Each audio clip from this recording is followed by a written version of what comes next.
नमस्कार साथियों। तो हम आज लेकर आ चुके हैं अपना ड्राइंग जो है ड्राइंग सब्जेक्ट, उसका MCQ lecture number 4। MCQ lecture हैं ये, मींस इसमें हम सारे एमसीक्यूज़ कराएंगे आपको। जो भी हम पिछले जो हमने टॉपिक्स पढ़े हैं, जो लेक्चर पढ़े हैं, उनके ऊपर हम बेस्ड एमसीक्यू करने वाले हैं। तो चलिए शुरू करते हैं। नंबर 1 है BIS का पूरा नाम क्या है। तो BIS का पूरा नाम है option A board of Indian standard, ये नहीं है। ब्यूरो ऑफ इंडस्ट्रियल स्टैंडर्ड्स नहीं है। ब्यूरो ऑफ इंडियन स्टैंडर्ड्स नहीं है, sorry, bureau of Indian standards, यही इसका सही आंसर है, bureau of Indian standards, bureau of Indian standards. ठीक है। दूसरा क्वेश्चन है BIS की स्थापना कब हुई थी। 1986, 1947, 1950 एंड 1990। तो इसका सही आंसर है 1986। एक्चुअली 1986 इसका एक्ट था और 1987 में इसकी स्थापना हुई थी, बट यहाँ पर 86 दिया है तो हम 86 मार्क करेंगे, और अगर 87 दिया है तो हम 87 को टिक करेंगे। ठीक है। नेक्स्ट क्वेश्चन है ISI का पूरा नाम क्या है। ठीक है, ISI का पूरा नाम क्या है। Indian standards institution, Indian standard institute, industrial standards institute, Indian safety institution. तो इसका सही आंसर है option A, Indian standards institution. ठीक है, चलिए आगे चलते हैं। BIS ने किस संस्था का स्थान लिया। तो BIS ने जो है वो ISI का स्थान लिया है, ये आपको पता होना चाहिए। इसके बाद चलते हैं क्वेश्चन 5, T² का उपयोग किसके लिए होता है। तो T² का उपयोग किसके लिए होता है। Horizontal line, vertical line, inclined line या फिर आर्क। तो option A is correct, horizontal line. T² के द्वारा हम हॉरिजेंटल लाइंस को बनाते हैं। चलिए क्वेश्चन नंबर 6, सेट स्क्वायर का उपयोग किसके लिए होता है। तो सेट स्क्वायर जो है उसका उपयोग किसके लिए होता है। तो vertical line, horizontal line, inclined line, both A and C, both A and C, ये इसका सही आंसर है कि हम सेट स्क्वायर से वर्टिकल और इंक्लाइंड दोनों प्रकार की लाइंस को बना सकते हैं। ठीक है। क्वेश्चन नंबर 7, कंपास का उपयोग होता है किसके लिए। सर्किल ड्रॉ करने में, स्ट्रेट लाइन, डायमेंशनिंग, लेटरिंग। तो option A is correct, circle draw करने में।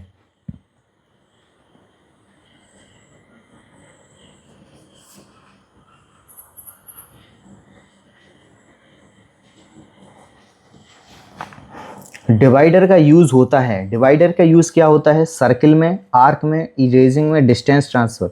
Option D is correct, distance transfer. ठीक है, ये सब हम पढ़ चुके हैं, तो हम फटाफट MCQ कर रहे हैं ताकि आपका टाइम वेस्ट ना हो और आपको पता भी चले कि हमने जो पढ़ाया है वो उसमें से क्वेश्चंस किस प्रकार से आते हैं। तो मनी ड्राफ्टर ने किसका स्थान लिया है। Set square, compass, T² and set square या फिर T²। तो option C is correct, T² and set square का स्थान लिया है। क्वेश्चन नंबर 9, फ्रेंच कर्व का उपयोग होता है। फ्रेंच कर्व का उपयोग किसमें होता है। स्ट्रेट लाइन में, रेक्टेंगल में, रेगुलर कर्व में या फिर इरेगुलर कर्व खींचने में। तो option D is correct, irregular curve के खींचने में। ठीक है। क्वेश्चन नंबर 10, प्रोटेक्टर का उपयोग होता है रेडियस के लिए, एंगल मापन के लिए, लेंथ के लिए या आर्क के लिए। तो प्रोटेक्टर जो है वो एंगल मापन के लिए होता है। ड्राइंग बोर्ड किसका आधार है। तो ड्राइंग बोर्ड जो है वो कंपास का है, ड्राइंग सीट का, डिवाइडर या स्केल। तो ड्राइंग सीट का आधार है। इरेजिंग शील्ड का उपयोग होता है सीमित भाग मिटाने के लिए, सर्किल बनाने के लिए, एंगल के लिए, स्केल के लिए। तो ऑप्शन ए इज करेक्ट, सीमित भाग मिटाने के लिए। ड्राइंग पिन का उपयोग होता है सीट फिक्स करने में, सर्किल, लेटरिंग, कर्व। तो सीट फिक्स करने में। ये तो बहुत इजी क्वेश्चंस हैं, आप फटाफट कर लीजिए। मास्किंग टेप का उपयोग होता है आर्क बनाने में, सीट फिक्स करने में। Option B is correct, sheet fix करने में। पेंसिल ग्रेड बी होती है hard, strong, soft, fine. Pencil B grade होता है सॉफ्ट। ओके। HB पेंसिल उपयोगी है किसमें। जनरल ड्राइंग में, डार्क शेडिंग में, printing, painting. Option A is correct, general drawing में। क्वेश्चन 17, कंपास में लेड किस लिए बनाई जाती है? Circle draw, angle draw, border lettering. Option A is correct, circle draw के लिए। ड्राइंग बोर्ड क्या है? Measurement, measuring instrument, eraser, scale या ड्राइंग करने का समतल आधार। Option D is correct, drawing करने का समतल आधार। क्वेश्चन 19, ड्राइंग बोर्ड किस मटेरियल का बना होता है? Plastic, iron, aluminium, seasoned, softwood. Option D is correct, seasoned softwood. Drawing board के लिए सबसे उपयुक्त लकड़ी कौन सी है? टीक, पाइन वुड, बैम्बू, नीम। तो pine wood is correct. Drawing board का आधार होता है, क्या होता है? आयताकार। ड्राइंग बोर्ड का आकार क्या होता है? तो आकार आयताकार, सर्कुलर, वर्गाकार, oval. Option A is correct, आयताकार। ड्राइंग बोर्ड के लेफ्ट एज को क्या कहते हैं? तो ड्राइंग बोर्ड के लेफ्ट एज को क्या कहते हैं? Border edge, working edge, upper edge, side edge. तो working edge is correct answer. 23, working edge का उपयोग किसके लिए होता है? तो वर्किंग एज का उपयोग टी स्क्वायर चलाने में, कंपास रखने में, सीट काटने में, पेंसिल टी स्क्वायर चलाने में। Option A is correct. A0 seat का साइज क्या है? A0 सीट के लिए बोर्ड साइज क्या है? सॉरी, बोर्ड का साइज पूछ रहा है। तो A0 सीट के लिए बोर्ड साइज होता है 1500 × 1000 mm। ओके। 25, A1 सीट के लिए बोर्ड साइज क्या होता है? तो A1 सीट के लिए बोर्ड साइज होता है 1000 × 700 mm। ड्राइंग बोर्ड में लकड़ी की पट्टियां कैसे लगाई जाती हैं? तो एज टू एज जोड़कर, गोल, क्रॉस में या जिगजैग। तो एज टू एज जोड़कर। ड्राइंग बोर्ड में पीछे लगी लकड़ियों को क्या बोलते हैं? तो क्लैट्स, बैटन्स, पिंस, सपोर्ट्स, लॉक। तो इसको क्लैट्स या फिर बैटन्स बोलते हैं। देखिए क्वेश्चन नंबर 28, क्लीट्स या क्लैट्स का कार्य होता है बोर्ड को टेढ़ा होने से बचाना, सीट पकड़ना, स्केल, कलर। कुछ नहीं, option A is correct, board को टेढ़ा होने से बचाना। क्लैट्स किस दिशा में लगी होती हैं? तो क्रॉस वाइज, सीधी, तिरछी, गोल। तो क्रॉस वाइज मीन्स आड़ी लगी होती हैं। टी स्क्वायर किस किनारे पर चलता है? तो टी स्क्वायर जो है वो right edge, left edge, working edge, B and C. B and C, तो लेफ्ट एज पर भी चलता है और वर्किंग एज पर भी चलता है। तो both option is correct, option D is correct, B and C. Drawing board का मुख्य उद्देश्य क्या है? ड्राइंग बोर्ड का मुख्य उद्देश्य क्या है? Accurate drawing, decoration, colouring, writing. Option A is correct, accurate drawing.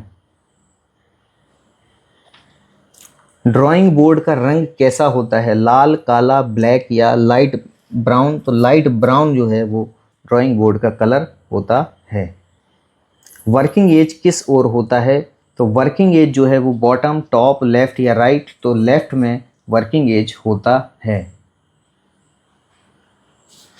34, drawing board किस प्रकार की सतह पर रखा जाता है? तो फ्लोर, वॉल, चेयर या ड्राइंग टेबल। तो drawing table is the correct answer. Drawing board का सबसे महत्वपूर्ण गुण क्या होता है? Flatness, colour, weight, thickness. तो flatness is the correct answer. B series में कितने बोर्ड होते हैं? तो बी सीरीज में 6 बोर्ड होते हैं। तो क्वेश्चन 37, B1 बोर्ड का साइज क्या होता है? तो B0 का होता है 1000 × 1500। तो B1 का क्या होगा? तो B1 का होता है 707 × 1000। ठीक है, ऑप्शन बी इज करेक्ट।